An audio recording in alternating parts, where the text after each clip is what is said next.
Okay, hello everyone. This is Cromwell European REIT second half and FY 2023 results dated 26 February 2024. Right, so the results is based off FY 2023, which means the date of the end of this financial year is 31st December 2023. Right, so this is a REIT based in Europe with commercial properties. Right, 85% of their properties are in Western Europe and the Nordics, which are the rich part of Europe. Right, and or the developed part of Europe, and 15% is in the eastern side. Right, they have 53% light industrial and logistics exposure, which management says that this is a tailwind because of e-commerce. Right, 110 predominantly freehold properties. Right, so we can have a look at some of their properties here: Italy, Netherlands, Germany, the Czech Republic, right? Netherlands, France, Italy, Denmark, Italy. But if you were to look later on at some of their details, they seem to be getting out of Italy, right? They seem to be selling a lot of Italy properties, right? So DPU is down 4.1% if you count like for like, right? So there was a top up in 2022. That means to say they sold a property, then they distributed the gains from that property, right? So if you take that out from 2022, plus the fact that one of the properties this year is not contributing because it's undergoing renovation, right, then the drop in DPU is 4.1% only. However, if you just compare what they paid out in FY 2022 and 2023, the real drop is 8.7%. Right, portfolio value dropped 1.5%. Management deems that this is a good result given the wider drop in the other spaces that are similar, right? NPI is up 4.1%, NAV is down 12.4%.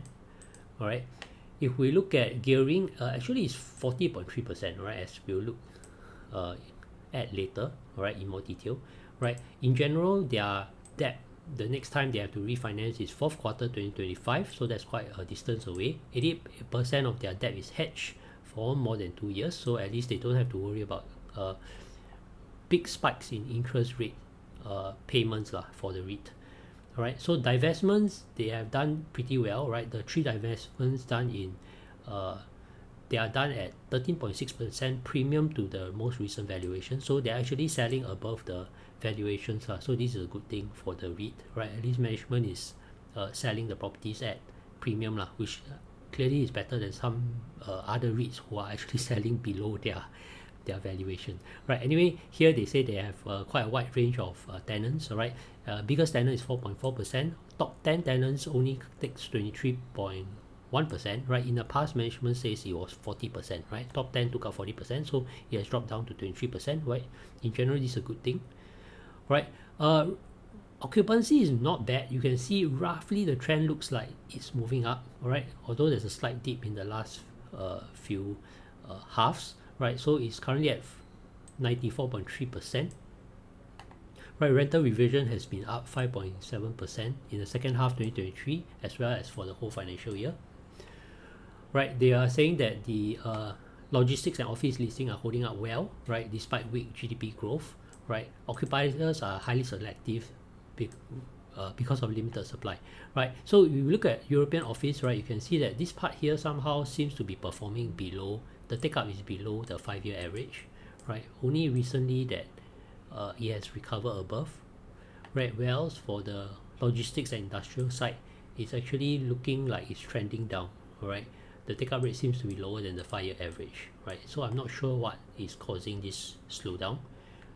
All right, so we look at investments in real estate, right? They say that actually the investments are actually dropping, right? Primarily because of the gap between buyer and seller expectations, and also the perception that asset values are likely to continue to fall in the commercial real estate sector, right? So this is clearly a concern for this REIT because it is in this space, right? So they say rising liquidity expected in 2024. You can see 2023 is quite bad, right? It's the lowest since the last 10 years, right? 2024 is expected to improve, but where exactly we don't know, but we do not expect it to cross the 2022 bar, so I just roughly draw a expected bar for 2024 here, but exactly where actually we don't know. Right, so they say that they have divested 8 properties since FY 2022. On average, it's about 14.6% premium. That's a good thing, right? ESG, they claim to be doing well in ESG. I do not I do not profess to have any much understanding of ESG, but I know that some tenants, for them, even before considering whether I can rent from this place or not, the ESG criteria is important. So I'm not saying that ESG is not important. I'm just saying that I'm not the best person to talk about it, right? So it's good that at least ESG they're doing well. I think the Europeans are more concerned about environments than maybe, for example, in Asia, alright? So it may be more important to them, right? I don't think talk about this, alright? So committed developments largely occupied. So it looks like they have already whatever they have redeveloped or refurbished actually already have tenants, right? So that's a good thing. Alright, so new tenants are underway. Alright, here they say that one of them is 100% pre-let, the other one for 50% pre-let at delivery, but whatever remaining, they have some plans for it, right? 25% is in advanced discussion, and another 25% expected to be leased up by second quarter 2024, which is quite near, right? So it looks like at least management has a announced timeline lah, and hopefully they can work towards getting all these spaces occupied. Right, capital management, yeah, so like I said, I think the net financial cost, like all REITs, right, they are suffering from it, right? You can see it has gone up year on year by 32.8%, right? This is one of the bigger issues. And the other big issue is you look at their property valuations, right? It has dropped quite significantly lah, right? So we look at DPU, the real DPU has dropped 8.7%, but like they said, if you strip off the one-offs, like for example the capital gain paid out due to selling this property, right, and also this property is undergoing strip out works, right? So they are renovating this property, so there's no more income from it. You take out these two things, actually like for like, the decrease is 4.1%, right? And which is what they actually announced about, right? So this is the reason why we have to read the report in detail, right? So we don't mistaken that the drop in DPU is actually 4.1%. The real drop is actually 8.7%. But whether or not you want to take their performance as a drop of 8.7% or 4.1% is up to you lah. Okay, so after you know details, you can make a decision yourself, right? So if year on year we look at what caused the change in DPU, right? This is, I believe, the top up due to the sales of this property, right? This one is due to divestments. So they have sold some properties and the income is no longer there, right? This is the maxima loss of income, right? This is the interest cost, right, which already said is quite a big problem, right? Portfolio MPI is up, right? So this one, tax expense, I believe, is a one-off lah, so we can't expect this to repeat itself. Whereas this one is, I think, long-term gone, right? And of course others is relatively small, right? We look at half on half, which I think is the more important thing, right? Because this is the most recent half versus the next most recent half, right? So we look at this, the permanent drop is due to sales in properties, right? So this number is never coming back, right? The rent reduction, I'm going to assume that is also permanent, right? And if you look at what mitigated this drop, right, is actually tax expense and maxima dilapidation income, right? So these two things are clearly one-off. Alright, so even though we look at second half DPU versus first half DPU, right, there is an increase, right? So it goes from 7.79 to 7.903, right? And if you analyze this based off the share price of €1.43, right, it's actually giving you 11%, right? But if I were to strip out these two one-offs, right, I will get 7.196, which based off the same share price we talked about earlier is a 10% dividend yield, right? Personally, I would take it that this REIT is actually distributing 10%, right? Because these things I don't think is going to repeat itself in the next report, right? So I expect these two to disappear, right? So yeah, if I were to buy this REIT, I'll consider it a 10% dividend yield REIT, right? So yeah, so I don't think I will say too much more, alright, except maybe I will look at yeah, the aggregate leverage is 40.3%, right? I'll just have a quick look at their balance sheet for understanding what their real balance sheet looks like, right? So I might discuss the front part a little bit if we have more time lah, but I just want to go to balance sheet quickly, right? So I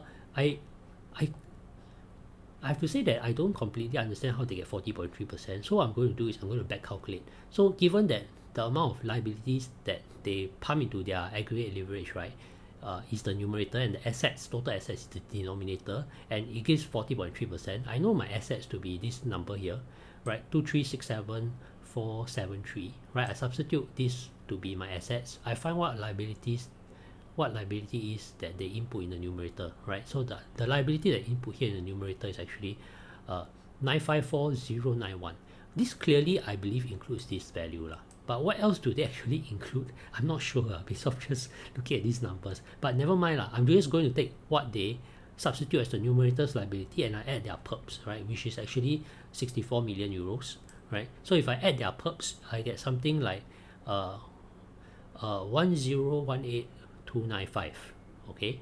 So with this number, which I'll take it as the total debt, right? I'll divide by the assets again, and I get the actual leverage ratio, actual aggregate leverage to be 43%, right? So to me lah, if you include perps, actually their leverage is 43% rather than 40%, all right, as reported here, right? Interest coverage ratio is a little bit worrying lah. It has dropped from 5.3x to 3.8x, right? But hopefully with more 88% of their debt hedged and they don't have any near-term refinancing, this doesn't drop too much more. Okay, Ken. So yeah, with that, I'm not going to say too much more because a lot of the downstairs things is about details about the REIT. Right, I'll just go through a little bit about what I was reading ahead. I was trying to read this part. Right, I realized that yeah, a lot of their divestments are in Italy. Right, in the second half, they actually divested a property in Italy, this other asset. Right, and they made 10.9 million from this property, and the office asset they actually lost 3.4 million, right? So overall you can see as still a gain lah, but you can see that they're actually trying to get out of Italy, and I believe that one of the reasons is because in Italy it's probably hard to do business lah. You can see here that sometimes they got rent reduction because of government decree, which means the government tell you that you must reduce rent, right? So this is clearly not a good place for doing business. Right, so yeah, with that I will end the presentation. Thank you for listening.